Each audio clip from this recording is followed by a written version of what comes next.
Hey, what's up YouTube? Rowan here, and I'm working on a little wind course for Excel Ultimate, but I wanted to share a couple freebies here. I just released a crosswind video a couple weeks ago, and this is a little upwind tip. Now it's about 10 to 15 miles an hour today. Wind's going pretty good, and I want to show you a critical mistake a lot of people are making throwing against the wind.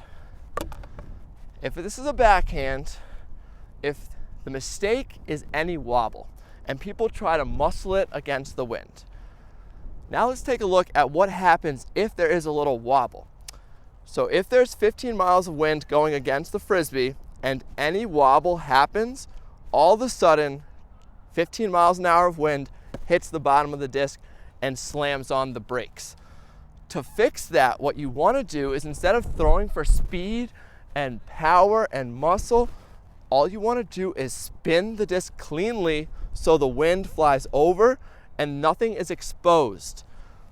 So think timing, smoothness, and spin, and that way it's going to fight, fight, fight. Now I'm going to throw a couple of examples here. I'm going to throw a pretty hard backhand with not the most clean release. I'm just going to try to muscle it up, and you can see how hard it has to fight, exposing the bottom and then the top against the wind. So as expected, it turned over a little bit, but it also didn't really get a lot of distance, although it came out of my hand probably at 50 miles an hour. Now I'm barely going to throw a backhand, but just work on this clean snap and try to get no wobble and see if I can throw the same distance.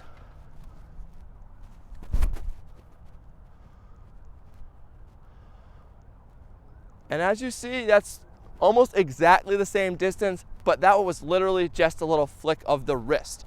Again, don't overthrow upwind, work on a clean snap, spin, release, and that's how you get the distance. Now I'm going to show you two forehands and do the same exact thing, because the forehand is where I see the mistake the most. People overthrow the forehand, it wobbles, and then stops suddenly. That one wobbled, turned over, landed in 30 yards. Now the wind picked up to about 20 miles an hour, but we're gonna see if I can just spin a clean one and see what happens.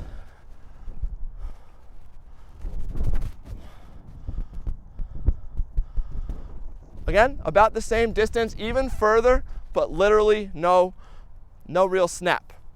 In conclusion, we got one disc left. When you are throwing upwind, don't try to throw the disc.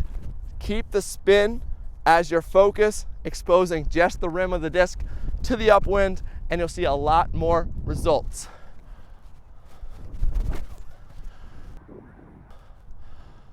Okay, about 45 yards. Okay, try it out, see how it works.